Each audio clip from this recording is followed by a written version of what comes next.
사람들이 걷는 걸 한번 보세요. 등만 굽은 게 아니라 일자목이 악화가 되게 되면서 목 디스크를 일으키기도 합니다. 이렇게 되지 않으려면 등 근육이 발달이 되어 있어야 등을 이렇게 꼿꼿하게 펼 수가 있는 거죠. 그러면 등 근육을 강화를 시켜주고 스트레칭을 해주는 방법들 제가 알려드려 보겠습니다. 이런 운동들은 시간 많이 안 걸립니다. 5분에서 10분 등 근육 그리고 허리 질환 이런 부분에서 일석삼조의 효과를 내기 때문에 많은 변화가 있고 호전이 될 것이라고 확신합니다.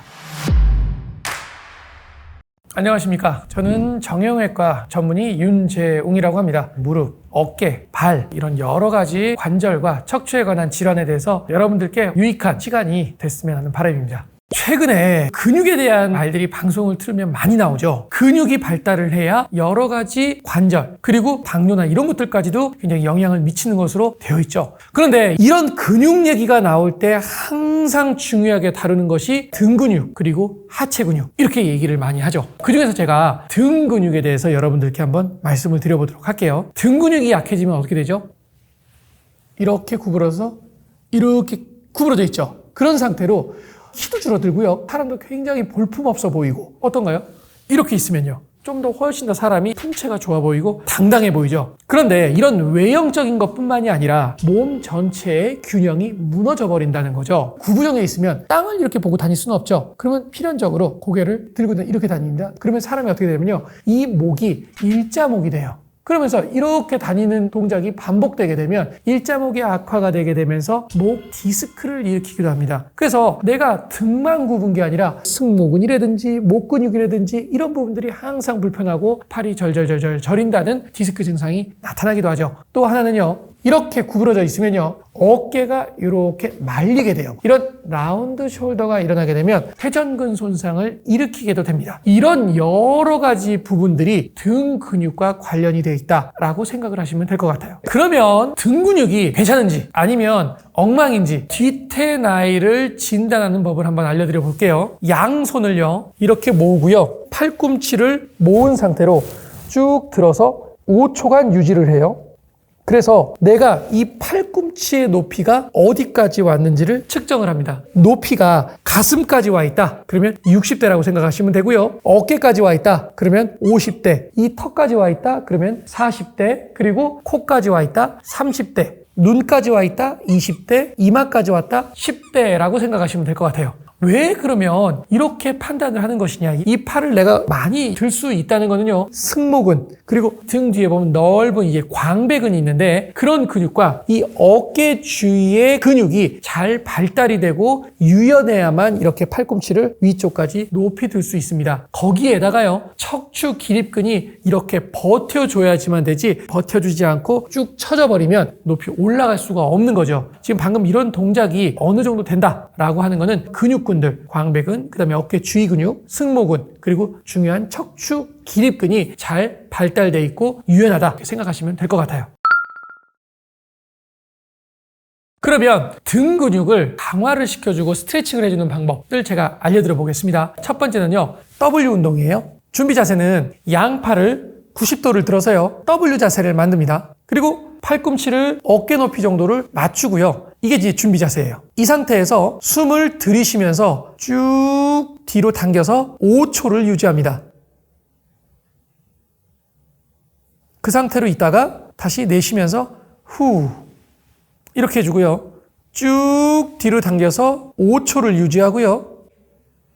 그 상태에서 다시 숨을 내쉬면서 후 5초간 유지하고 내려놓고 요거를 10번을 반복합니다. 근데 중요한 점은요. 제가 요거를 쭉 뒤로 이렇게 젖혔을 때 이 등 뒤에 있는 견갑골 사이가 쭉 쥐어 짜지는 느낌이 등 가운데서 나도록 5초를 유지했다가 다시 내려놓고 이 운동은요. 등 위쪽에 이렇게 쭉 다이아몬드 모양으로 넓게 붙어있는 승모근을 굉장히 자극하면서 스트레칭 효과가 크거든요. 그런데 팔꿈치를 좀 더 30도 정도 위쪽으로 올려서 똑같이 반복을 합니다. 5초 후 똑같이 견갑골을 쥐어짜듯이 5초 후 이런 식으로 반복을 하고요. 팔꿈치를 이번에는 수평보다 아래로 30도 정도 내려서 쭉 뒤로 당겨서 5초 후. 이것도 10번씩 해주면 돼요. 그러면 토탈 30회가 되는 거죠. 이렇게 해가지고 하루에 한 번씩 반복을 하시면 등 근육을 강화하시는데 굉장히 도움이 될 거예요. 두 번째는요, L자 스트레칭 운동을 알려드리도록 하겠습니다. 준비 자세가 이렇게 팔꿈치를 붙이고요, 엄지척을 하면 됩니다. 이 상태에서 척추를 뒤로 이렇게 젖히고요, 그리고 힘을 주십니다. 그러면 척추 기립근에 힘이 쭉 들어가겠죠. 이 상태에서 이 팔꿈치를 쭉 옆쪽으로 하면서 똑같이 견갑골을 쥐어짜주는 느낌이 들게 해줍니다. 쭉 유지하면서 5초를 유지를 한 상태로 있다가 다시 숨을 내쉬면서 후 해주고요. 쭉 들여서 5초를 유지하고 다시 후, 요거를 10번을 반복을 해줘요. 주의할 거는 척추에 처음에 힘이 들어가도록 해주시고요. 그 다음에 견갑골을 쥐어짜는 느낌이 들도록 해주시고요. 쭉 끝까지 가서 광배근에도 힘이 들어갈 때까지 하신 다음에 5초를 유지하시면 돼요. 생각해보시면 척추 기립근에 힘이 들어가게 되고 견갑골하고 척추 사이에 마름근이라는 근육이 있거든요. 그 근육을 강화하는 데도 도움이 되고요. 그 다음에 쭉 벌리면서 광배근까지를 강화할 수 있는 일석삼조의 효과를 내기 때문에 이 운동을 이렇게 같이 해주시면 훨씬 더 효과가 좋으실 것으로 생각이 됩니다. 간단하게 소개를 해드릴 거는요, 뒤로요 손을 보내서 깍지를 낀 다음에 상체를 양쪽으로 비틀어요. 근데 얼굴은 앞쪽을 본 상태에서 어깨만 이렇게 돌리면서 상체를 비틀어서 5초 5초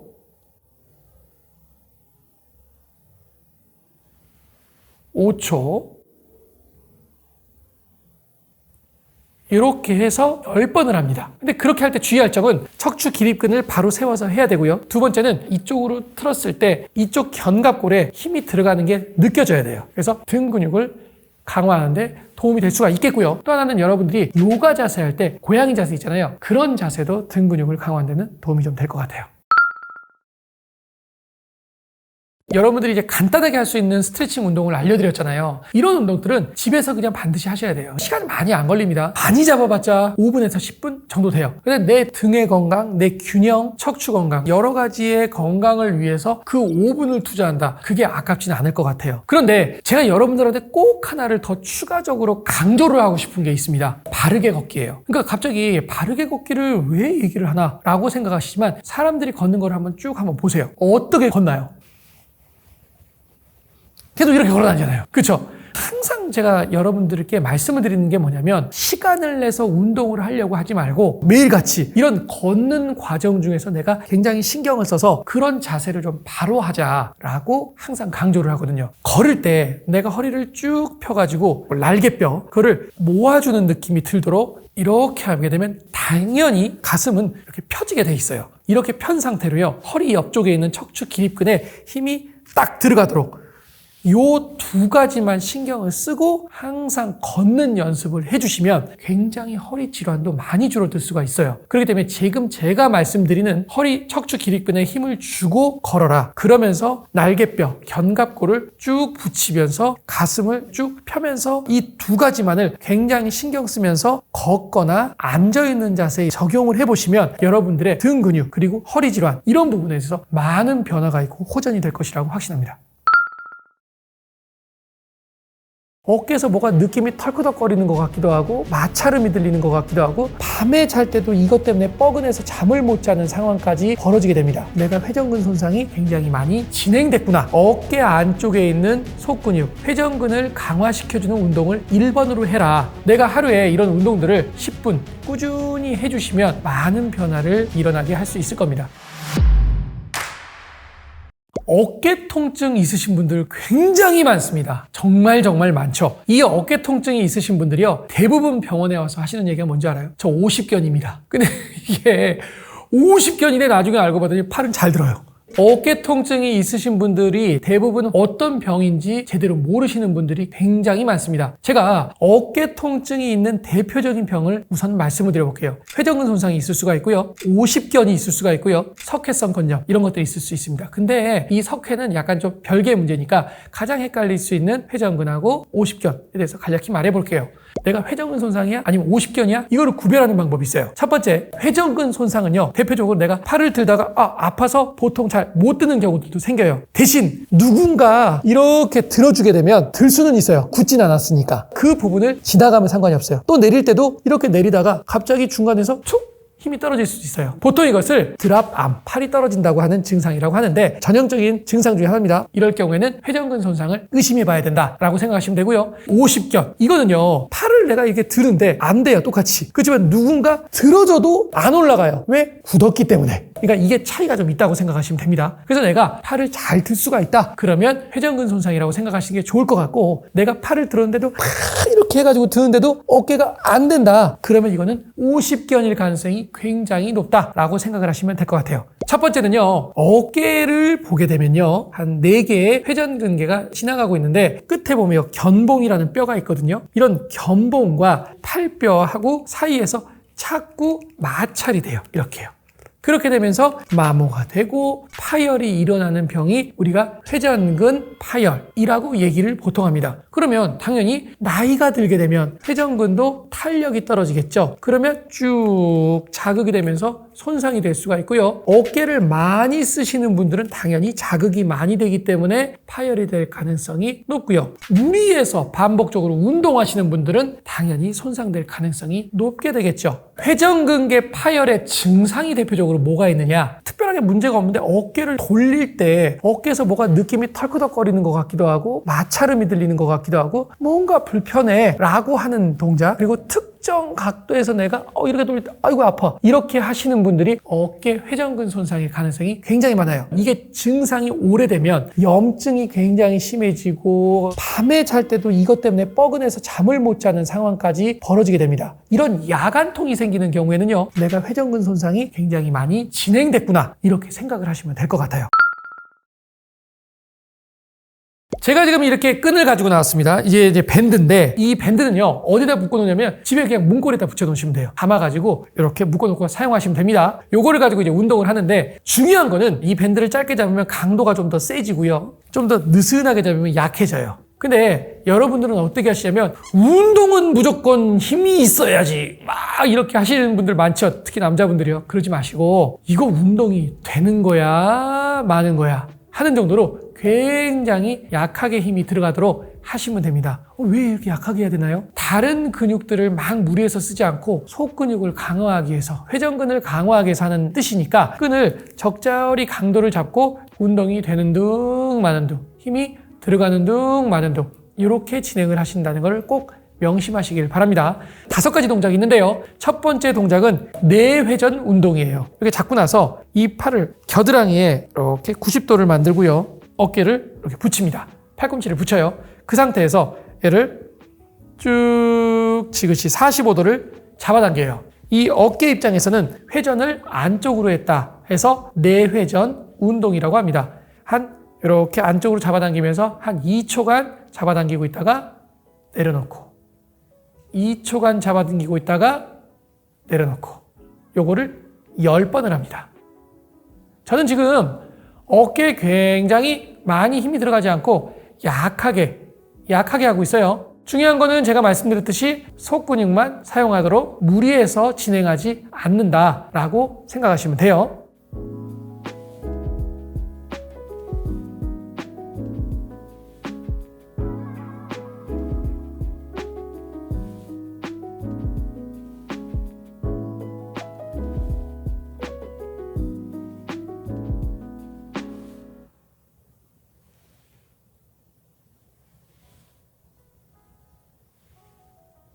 두 번째는요, 내회전을 했고요. 이번엔 외회전을 할 겁니다. 바깥쪽으로요. 이것도 마찬가지로 이렇게 팔꿈치를 붙인 상태에서 어깨를 90도를 만들고 45도를 바깥쪽으로 벌린 상태로 2초, 이렇게 해서 10회를 반복을 합니다.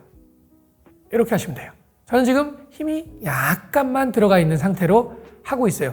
10번을 내가 했는데 어깨가 뻐근해. 그러면 강도가 너무 세게 하고 계시는 거예요. 더 느슨하게 잡고 진행을 하시면 될 거예요.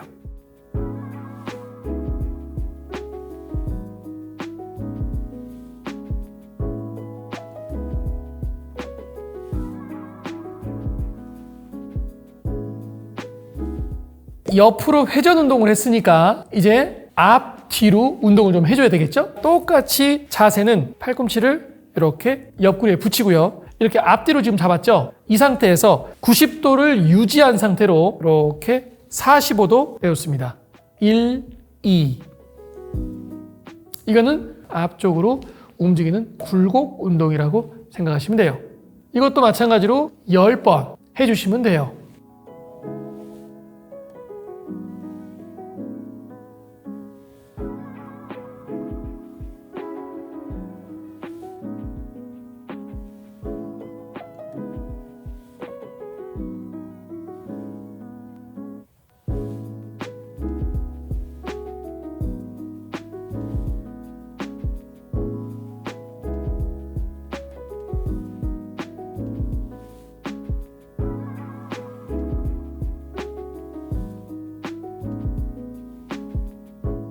앞쪽으로 했으니까 뒤쪽으로 돼야 되겠죠? 신전 운동이라고 합니다. 이렇게 팔 잡고 똑같이 90도를 만든 상태에서 90도가 유지되는 상태로 뒤쪽으로 이동 2초 이렇게 10회를 반복합니다.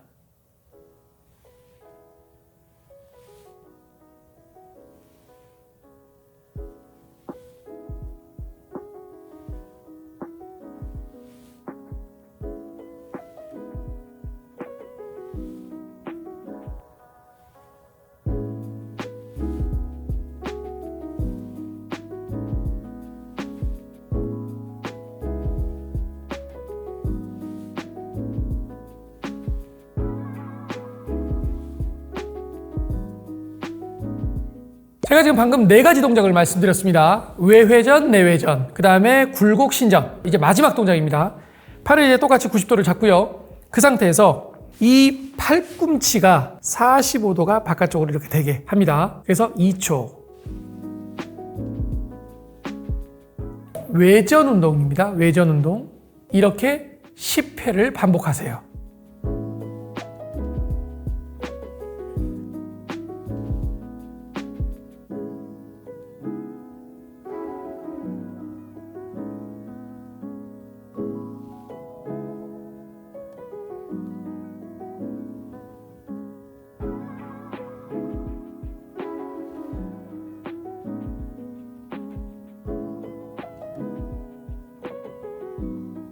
그런데 진짜 이렇게 요즘에 경기가 얼마나 팍팍하고 얼마나 살기가 힘든데 그거를 세상에 나한테 사라고 하냐? 난 살 돈 없다. 이러신 분들도 있을 겁니다. 분명히. 이러신 분들은 그냥 맨손으로 하는 거를 알려드리겠습니다. 등척성 운동이라고 하는데요. 힘이 들어가는 거를 나만 하는 겁니다. 나만. 어떻게 하시냐? 이렇게 90도를 만들어요. 요 팔로 저지를 합니다. 나는 이쪽으로 가려고 하는데 그거를 못 가게 이렇게 막아줍니다. 그런데 약하게 힘을 줘서 이렇게 내측으로 10초 유지합니다. 1, 2, 3, 4, 5, 6, 7, 8, 9, 10. 마찬가지로 중요한 거는 내가 세게 하지를 않고 약하게 잡고 약하게 민다라는 느낌으로 하시면 돼요. 반대로 바깥쪽으로 나가려고 하는데 그거를 잡습니다. 못 나가게 이렇게 해서 10초를 유지합니다. 1, 2, 3, 4, 5, 6, 7, 8, 9, 10. 요것도 10번을 반복을 합니다. 2가지 동작을 했죠. 그럼 반대로 바닥을 보게 하고 아래쪽으로 내리는 동작을 합니다. 아래에서 저지를 합니다. 10초를 합니다. 10번을 하죠. 1, 2, 3, 4, 5, 6, 7, 8, 9, 10. 그리고 이렇게 손바닥을 위를 보게 하고 위에서 올라오는 것을 저지하는 것을 10초씩 10회를 합니다. 1, 2, 3, 4, 5, 6, 7, 8, 9, 10. 이렇게 4가지 동작을 하는데 중요한 거는 이 동작들도 마찬가지로 내가 세게 올리고 세게 막는 게 아니라 어느 정도의 힘을 지그시 주고 지그시 막는다라는 개념으로 접근하시면 좋을 것 같습니다. 제가 쭉 말씀을 드리면서 굉장히 강조를 하는 게 있어요. 굉장히 세게 하지 마라. 이걸 말씀을 드렸죠. 아니 나는 근력 운동 막 세게 하면 좋을 것 같은데 왜 세게 하지 말라는 거야? 이렇게 생각을 하실 수가 있잖아요. 제가 이제 그 이유를 말씀을 한번 드려볼게요. 삼각근이나 앞 근육을 굉장히 강화를 해버리면 얘가 속은 근육이 약한데 근육을 당겨가지고 이 공간을 좁게 만듭니다. 그러므로 해서 이 회전근에는 악영향을 미칠 수밖에 없어요. 반대로 앞쪽에 있는 근육이 너무 강화가 많이 되는데 이 모양이 이렇게 휘어지게 되면 견봉 하에 있는 회전근이 지나가는 이 공간이 굉장히 작게 돼 있어요. 그렇기 때문에 앞쪽 근육만 강화를 많이 하는 거는 먼저 지양을 해야 됩니다. 그러면 이제 어떻게 해야 되냐면 이 회전근 운동, 제가 지금 말씀드렸던 속 근육 운동을 충분히 한 다음에 그 다음에 삼각근이든 앞쪽 근육이든 이런 운동을 강화를 해주시면 더 좋을 것 같습니다. 반대로 말씀드리면 승모근이라든지 견갑근 근육, 뒤쪽에 있는 근육 운동을 충분히 해주면 어깨가 앞쪽으로 이렇게 말리지 않고 뒤쪽으로 이렇게 자세가 바뀌어지겠죠. 그렇게 되면 견봉 아래쪽에 회전근이 지나가는 공간이 더 뒤쪽으로 이렇게 되면은 넓어지게 돼요. 그러면서 이 회전근 건강에도 더 효과적입니다. 그리고 어깨 근육뿐만 아니라 척추 건강에도 도움이 되기 때문에 일석이조의 효과를 가지고 있죠. 그렇기 때문에 순서대로 따지게 되면 어깨 안쪽에 있는 속근육, 회전근을 강화시켜주는 운동을 1번으로 해라. 그리고 내 몸의 뒤쪽에 있는 근육의 운동들을 더 우선시해라. 그리고 난 다음에 앞쪽 근육들을 열심히 해라. 이렇게 생각을 하시면 될 것 같아요. 그러니까 내가 하루에 이런 운동들을 10분 꾸준히 해주시면 많은 변화를 일어나게 할 수 있을 겁니다. 아침에 내가 첫 발을 딱 디딜 때 찌릿하면서 아프단 말이죠. 미세하게 손상이 생기면서 계속 악순환이 반복되는 질환이 이 질환이라고 생각하시면 될 것 같아요. 침대에서 5분씩 이렇게 스트레칭을 해주고 꾸준히 반복을 하시게 되면 굉장히 효과를 많이 봅니다. 관심을 가지고 이걸 꼭 치료를 하도록 하셔야 됩니다.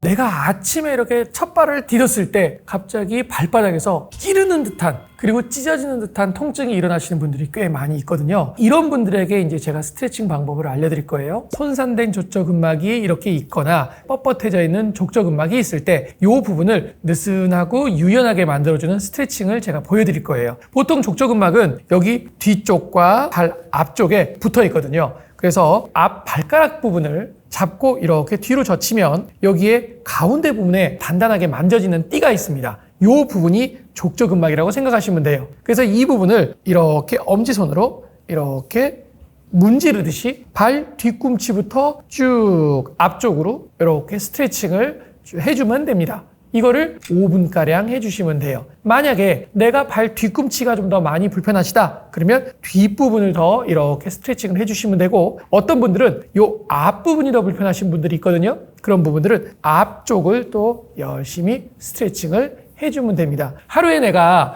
침대에서 첫 발을 디디기 전에 5분씩 이렇게 스트레칭을 해주고 첫 발을 딛는 거를 꾸준히 반복을 하시게 되면 훨씬 더 효과적일 것이라고 생각을 합니다. 아킬레스건이 타이트해지게 되면 족저근막염을 악화가 시킵니다. 그래서 아킬레스건을 이완을 시켜주는 스트레칭을 하면 돼요. 아킬레스건은 뒤에 있기 때문에 요거를 이렇게 잡아주는 스트레칭을 해주면 돼요. 근데 보통 사람들이 쭉 다리를 펴고 쭉 이렇게 당기는데, 이렇게 하면 여러분들이 느껴지시겠지만 아킬레스건의 스트레칭보다는 종아리가 당겨서 쥐가 나기도 하고 막 이런 분들이 있어요. 이럴 경우에는 살짝 무릎을 굽힌 상태에서 이렇게 지그시 당겨주게 되면 종아리가 당기지 않고 아킬레스건에만 스트레칭 효과를 나타낼 수가 있어요. 그래서 이렇게 지그시 당겨서 10초씩 10번 정도를 하루에 아침 그리고 저녁에 해주시면 훨씬 더 효과적일 것 같아요. 만약에 집에 수건 같은 게 있다면 그 수건을 가지고 이렇게 잡고선 무릎을 살짝 구부린 상태에서 쭉 잡아가지고 뒤로 젖혀주면 좀 더 아킬레스건에 스트레칭을 하는데 효과적이에요. 만약에 이런 것들이 없다면 그냥 내가 무릎을 살짝 구부린 상태에서 뒤로 쭉 젖혀서 10초씩 유지해도 무방합니다. 공이나 캔 등을 이렇게 막 굴리는 사람들 있잖아요. 그게 효과적이다, 이렇게 보통 얘기를 많이 하죠. 효과적이긴 해요. 그러나 족저근막이 캔 같은 거를 이렇게 누르게 되면 위로 이렇게 느슨하게 올라와 있어서 효과가 다소 떨어지기 때문에 제가 지금 알려드린 두 가지를 번갈아 가면서 쭉 하시면 훨씬 더 효과적일 겁니다. 제가 지금 이제 족저근막염의 스트레칭을 말씀을 드렸는데, 그럼 이제 궁금하죠? 도대체 족저근막염이 뭐야? 이거 궁금하지 않나요? 족저근막이 뭔지를 알아야겠죠? 이 발바닥에 뒤꿈치에서부터 발가락에 시작하는 부위까지 이렇게 붙어있는 섬유성 조직을 얘기를 해요. 근데 이게 왜 붙어 있느냐? 발바닥에 아치를 만들어주는 중요한 역할을 합니다. 그런데 이런 족저근막에요, 염증이 생기는 그런 것들이 족저근막 염이라고 생각을 하시면 될 것 같아요. 근데 정확하게는 염증이 생긴다라고 해서 뭐 물이 차고 뭐 이런 것들을 보통 생각을 하지만 실제적으로는요, 더 정확하게 말하면 족저근막의 일부분이 미세 손상을 계속 받으면서 손상이 생긴다라고 생각을 하시면 됩니다. 내가 만약에 이제 침대에서 얘가 어느 정도 적응이 되기 전에 찍 디뎠을 때 찌릿하잖아요. 그러면은 그 족저근막에 미세하게 손상이 생기고 손상이 생기면서 악순환이 반복된다는 거죠. 그렇기 때문에 족저근막염이 그냥 단순히 발바닥 좀 아프고 말지 뭐 라고 생각하는 것보다는요, 제가 계속 딛고 다녀야 되는 발바닥이잖아요. 그렇기 때문에 이 부분에 대해서 굉장히 관심을 가지고 이걸 꼭 치료를 하도록 하셔야 됩니다. 왜 생기느냐? 그냥 많이 써서 그래요. 무리를 해서 이 발바닥에 계속 딛고 다니니까 자극이 많이 주게 되면서 족저근막에 스트레스가 쌓이죠. 계속 미세하게 손상이 되는 겁니다. 바꿔 말하면요, 신발을 푹신한 신발이 아니라 딱딱한 신발을 신게 되면 더더욱 계속 긴장이 되고 자극이 되겠죠. 그렇기 때문에 족저근막에 무리가 오게 되죠. 무리를 계속 줄 수 있는 상황이 되게 되면 족저근막염은 악화가 된다라고 보시면 돼요.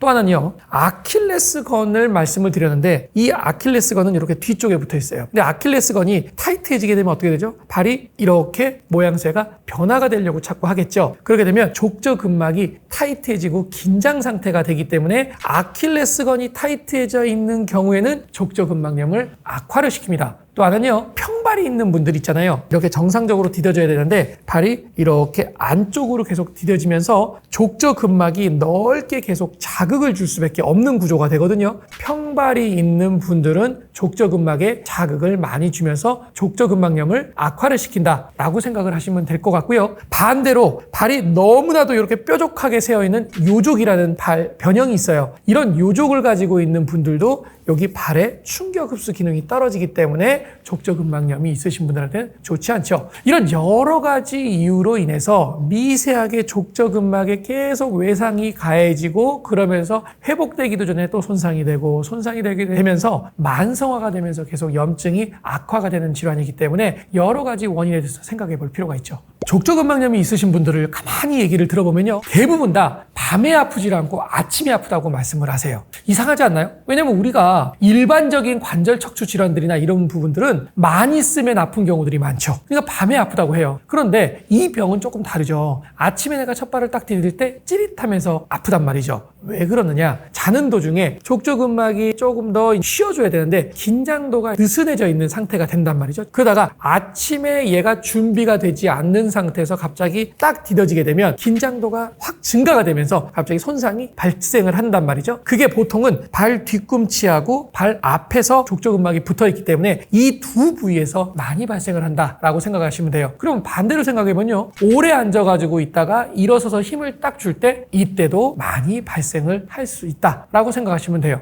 그러면 내가 처음에 디뎠을 때 손상이 되면서 통증이 생겼다가 오히려 조금 활동을 하게 되면 좀 나아지는 듯 하지만 계속적으로 이런 악화 호전이 반복이 되면서 다시 증상이 조금 더 악화가 되고 좀 더 악화되고 아침에 디뎠을 때 좀 더 아픈데? 라는 식으로 계속 악순환이 반복되는 질환이 이 질환이라고 생각하시면 될 것 같아요. 족저근막염은요, 체중을 디뎠을 때 악화가 되죠. 그렇기 때문에 내가 체중을 감량을 하면 당연히 줄어듭니다. 그래서 체중 부하를 하지 않으면서 살을 좀 뺄 수 있는 것들 뭐가 있죠? 수영, 그리고 자전거, 이런 운동들은 비체중 부하 운동이기도 하면서 내 체중을 감량을 할 수 있는 유산소 운동 효과가 꽤 크잖아요. 그러니까 이런 운동을 내가 꾸준히 해준다는 거는 내가 체중을 감량을 하고 그리고 어느 정도 족저근막의 호전 양상을 보일 수 있는 굉장히 좋은 운동이라고 생각할 수 있습니다. 안 좋은 운동증이 있겠죠. 오래 걷기, 등산, 골프, 달리기, 그런 운동은 조금 자제를 해주실 게 좋지 않을까라는 생각이 들고요. 족저근막염이 있는 분들한테 제가 항상 강조하는 게 뭐냐면 족욕이에요. 아까 제가 스트레칭도 말씀을 드렸지만 그런 스트레칭을 꾸준히 해주면서 족욕을 많이 해줘야 됩니다. 어떤 효과가 있느냐? 긴장 상태에 있던 조직이 혈관이 확장이 되고 혈액순환이 잘 되기 때문에 조직이 부드럽게 되고 유연해진다는 거죠. 그래서 족저근막염이 있으신 분들은 아침, 저녁 또는 아침, 점심, 저녁이면 더 좋고요. 하루에 10분씩 꾸준히 족욕을 해주시면 굉장히 효과를 많이 봅니다.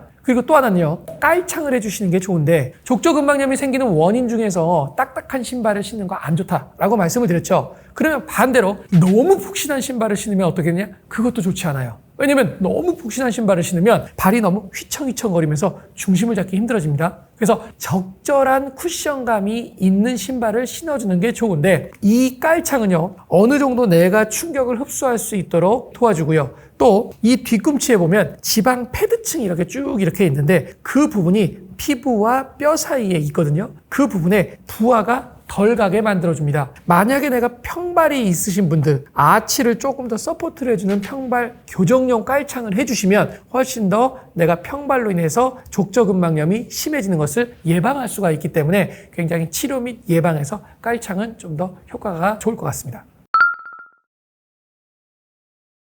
본인이 이제 집에서 할 수 있는 부분들이 있죠. 스트레칭을 해야 된다. 그리고 족욕을 해야 된다. 이런 것들을 말씀을 드렸단 말이죠. 그러면 이제 그런 것들을 했을 때도 안 될 경우에는 어떨까 할 것이냐? 당연히 병원에 가야죠. 병원에 가시게 되면 약을 먼저 줘요. 그 약은 무슨 역할을 하느냐? 근육을 풀어주고 염증을 줄여주는 역할을 해주죠. 근데 약을 먹으시는 거는 좋은데 꼭 거기에서 해줘야 되는 게 뭐냐면 좀 쉬어줘야 돼요. 두 번째는요, 2차 치료가 주사 치료하고 충격파 치료가 있습니다. 먼저 충격파 치료는 발바닥에 딱딱딱딱딱딱 이런 초음파 파장을 줘요. 염증을 줄여주는 역할을 해줘요. 또 하나, 통증이 있을 때 그 통증의 역치를 좀 낮춰줘서 증상 개선 효과가 있습니다. 그리고 혈류를 많이 가도록 재혈관화를 돕습니다. 그렇기 때문에 족욕을 많이 하면 혈관이 확장이 된다고 했죠. 충격파를 같이 하게 되면 혈관을 많이 만들어주는 작용을 하기 때문에 훨씬 더 효과가 좋겠죠. 그러니까 충격파하고 족욕은 세트로 간다라고 생각을 하시면 될 것 같아요. 또 하나의 큰 카테고리는 주사치료를 합니다. 주사치료. 근데 이제 여러분들이 이제 주사치료를 하러 갔을 때 무조건 그냥 병원 가서 그냥 주사라고 하면 다 맞지 마시고요. 인대를 강화시켜주고 힘줄을 약할 때 강화를 시켜주는 류의 주사들을 맞으면 됩니다. 첫 번째는 프롤로 주사 있어요. 대표적으로 인대 강화 주사라고 하죠. 우리가 팔꿈치가 불편하거나 발바닥이 불편하거나 이럴 때 프롤로 주사를 맞습니다. 또 하나, DNA 주사라고 불리우는 것들이 있어요. 그런 DNA 주사는 혈류를 좋게 하고 성장인자 분비를 촉진하는 효과를 냅니다. 염증도 좀 더 줄여줄 수 있고요. 그래서 이런 DNA 주사, PDRN이라고 보통 얘기를 합니다. 그런 류의 주사를 맞아주는 것도 도움이 될 것 같아요. 제가 지금 이제 말씀했던 이런 치료들을 했는데 그런데도 불구하고 계속 아프다. 그럴 경우에는 수술을 고려하기도 합니다. 보통 보존적인 치료를 6개월에서 1년을 했는데도 계속 아프다. 그러면 수술을 하기도 하죠. 내시경적으로 이렇게 접근을 해가지고 손상된 족저근막을 다듬어주고 그 다음에 뼈가 튀어져 나와 있는 부분 수술적인 치료를 내시경으로 하기도 하는데, 제가 이 족저근막으로 지금 수술을 한 게 한 1년 이내는 없어요. 그렇기 때문에 주사치료나 충격파 치료나 이런 보존적인 치료에 대부분 다 치료가 되기 때문에 수술적인 치료까지 가는 경우가 거의 드물다라고 생각을 하시면 될 것 같아요. 그리고 또 한 가지는요, 주사를 얘기를 하다가 이제 여러분들이 꼭 아셔야 될 거는 스테로이드 주사는 되도록이면 맞지 않으시는 게 좋습니다. 일시적으로는요, 효과가 있어요. 되게 많이 좋았다. 이렇게 되지만 이런 스테로이드 주사를 계속 맞게 되면 족저근막을 손상을 시키고 파열을 시키는데 장기적인 차원에서는 악화를 시키고요. 그리고 족저근막하고 피부 사이에 이런 지방층을 얇게 만들어요. 지방을 좀 더 얇게 만들어서 쿠션 역할을 줄여줄 수밖에 없거든요. 그렇기 때문에 장기적인 차원에서는 족저근막염에 악영향을 미치기 때문에 이런 스테로이드 주사는 되도록이면 제한을 하시는 게 좋겠습니다.